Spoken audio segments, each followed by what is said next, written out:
Lear não é apenas um caso em particular. Sua perda de identidade, ao ver-se despojado dos símbolos de poder, é um fenômeno generalizado na peça.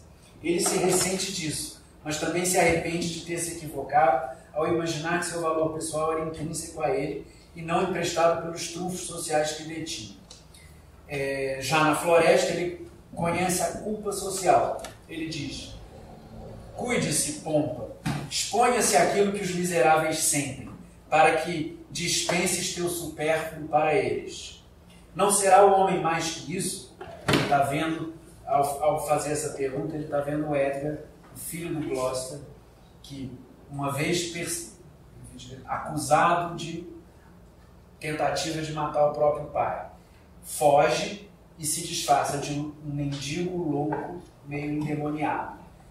E enquanto ele está disfarçado no meio da floresta, ele encontra o Lear meio em surto, logo depois da cena da tempestade. E o Lear, então, ele conhece a culpa social. Ele vê aquele mendigo e ele fala: cuide-se, pompa, exponha-se àquilo que os miseráveis sentem. Então, está dizendo: Lear, se coloque num lugar no outro e dispenses o teu supérfluo para eles. Uma hora que ele arranca as roupas e tenta fazer com que o mendigo se vista. Não será o homem mais que isso? Tu és a coisa em si. O homem, sem confortos, não é mais do que esse pobre animal nu e bifurcado como tu. Todas as suas pompas que lhe davam sua identidade lhe foram tomadas. Agora ele é apenas mais um homem como tantos outros e interroga sua própria humanidade. Na mesma cena nessa mesma cena, logo após a tempestade, ele se dá conta do quanto ele é insensível às agruras da vida de seus súditos. Ele nunca estivera sem casa e com fome antes. E ele diz: não pensem no que preciso. Até os mendigos têm, na sua miséria, algo supérfluo. Só dando à natureza o necessário, a vida humana se iguala à das feras. Então, ele diz: o homem precisa de alguma coisa além da natureza. Mas ele está em conflito com isso, porque ele percebe que ele também se distanciou demais. Ele se cercou de tantos supérfluos que ele agora está voltando a fazer contato, mas ele passou a vida muito distante do que é ser uma pessoa comum, um homem como outro qualquer. Né? Então ele, na cena da tempestade, ele tem essa realização. E aí vamos entrar agora no conceito que é o que vocês vão depois falar mais, que é o conceito da natureza.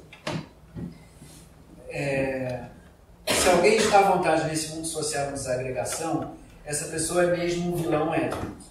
Como eu já li, né, da natureza, que ele tira as forças para combater a convenção social, as convenções que o marginalizam. E aí a gente tem aqui um motivo recorrente da peça, que é a destruição da natureza. Edmund obedece às forças primitivas da natureza e a invoca como sua protetora.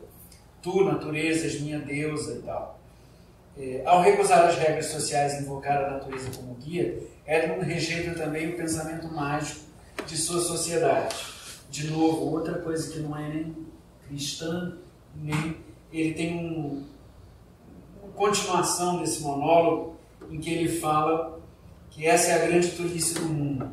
A de que quando vai mal nossa vida, muitas vezes como resultado do nosso próprio comportamento, culpamos pelos nossos desastres o sol, a lua e as estrelas, como se fôssemos vilões por necessidade, tolos por compulsão celeste, ladrões e traidores por influência das esferas.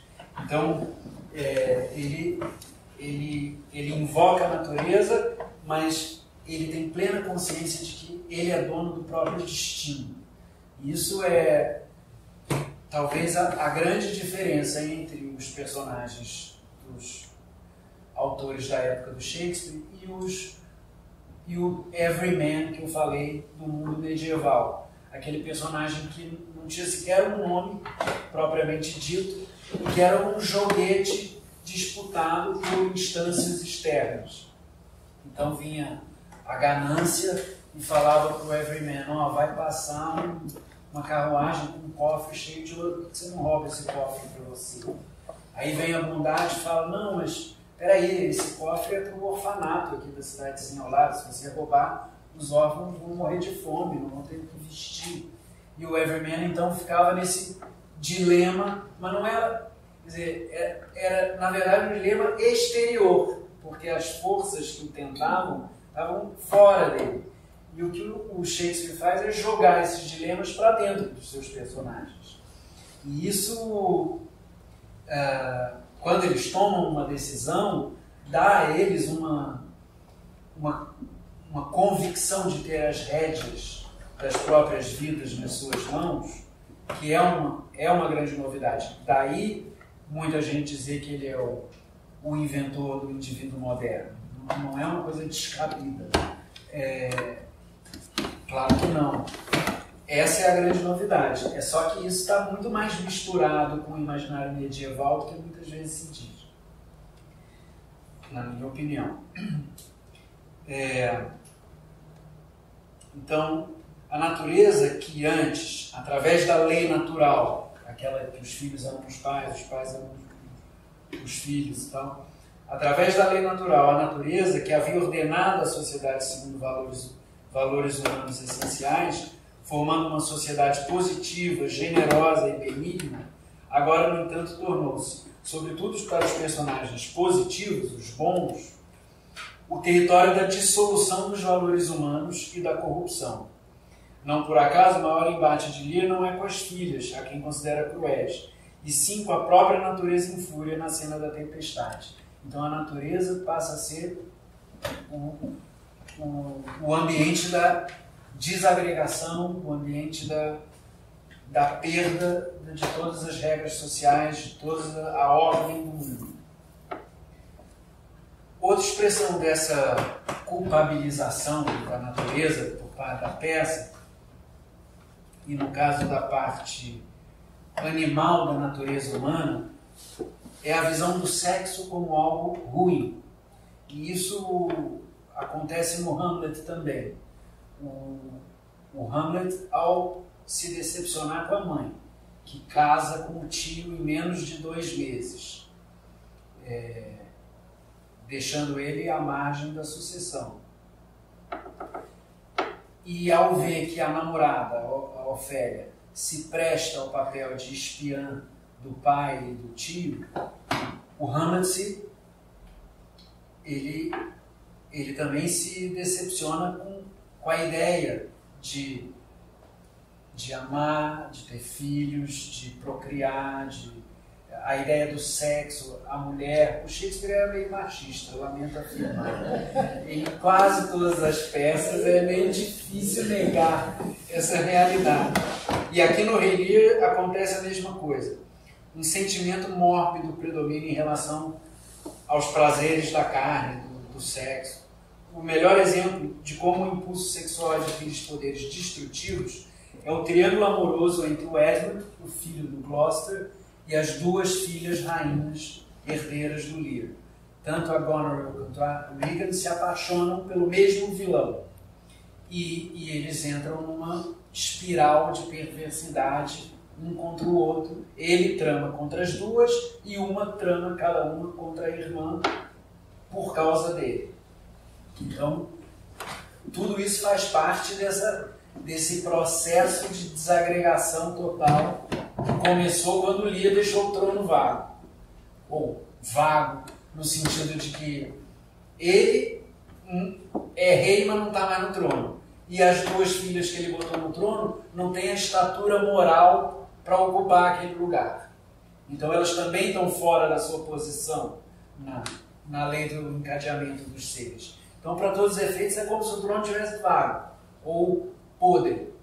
E isso vai se alastrando como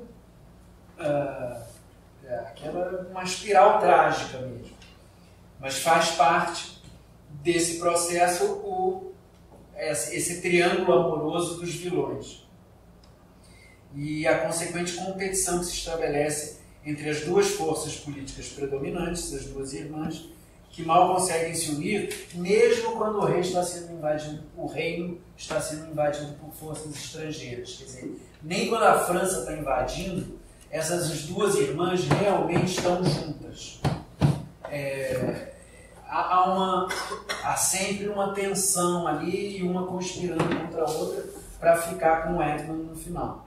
Quer dizer, para um súdito de uma monarquia renascentista, não podia haver situação que pedisse maior união do que uma invasão estrangeira, certo? Se você não consegue se unir nessa situação, desiste, você não vai se unir nunca mais, porque isso era a maior ameaça de todas.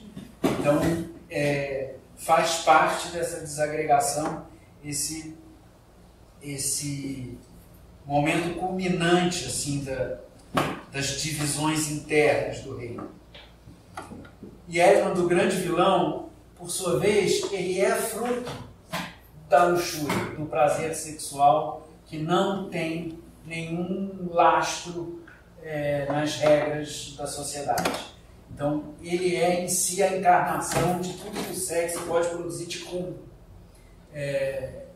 E isso os personagens falam o tempo todo. Lear, por exemplo, vai adiante.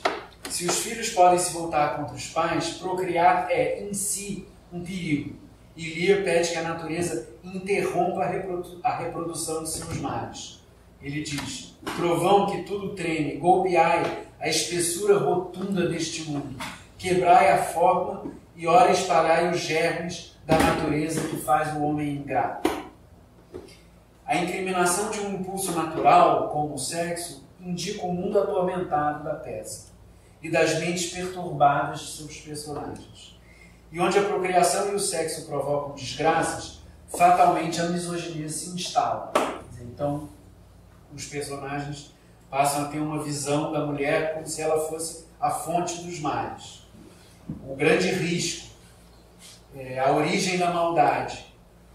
Mais adiante, nos seus sofrimentos, o Lear identifica o órgão sexual feminino como a fonte de todo mal.